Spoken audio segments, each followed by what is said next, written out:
Okay, here's a quick follow-up on the dismantling of my 351 Windsor. I've knocked a couple of the cam bearings out.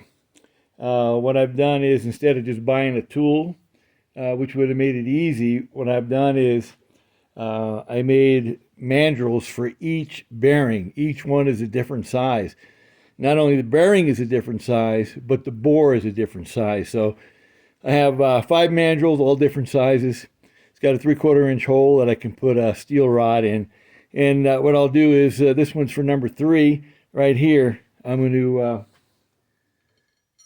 get my short rod, put my mandrel on there, and I'm going to feed it in from the front.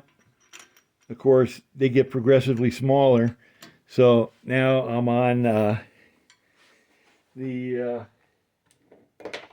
third bearing, cam bearing. I'm going to put the first one in. That one fits pretty tight just to keep everything centered. So I can put that one in. I'm on the third bearing, and I'll use my dead blow to knock that thing out.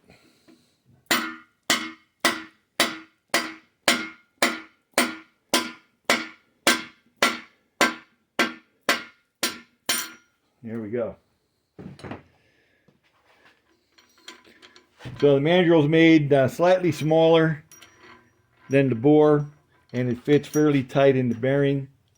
So I can use the same mandrel for knocking the new bearings in without destroying them. Number 3 bearing, nice tight fit, a little bit smaller so it goes through the bore. And I have that one out. Now I'll knock the only one that's left in is number 5, all the way in the back. And I need to use a slightly longer rod for that. I haven't cut this one down yet, but I'll put this one in the bearing, and I'll put the rod through there. I have a couple washers on it, and in the bearing I'll put the number 1 bearing or mandrel back in. It's not going to work, I don't have a machine, so I'll knock out number 5.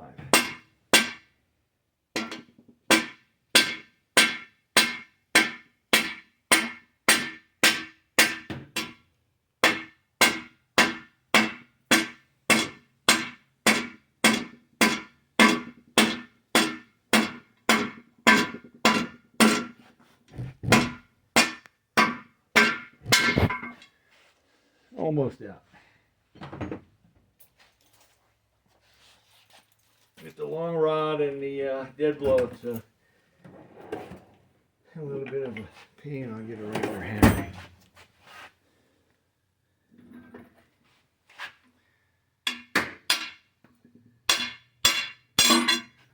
And there we go.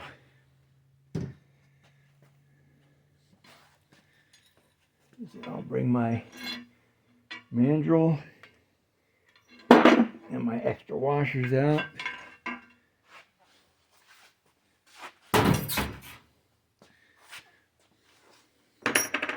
Here's the number 5 bearing with its mandrel. After everything's cleaned up, I'll use the same mandrels to put the bearings back in. I'm not expecting to have any problems, but we'll make a video of that too.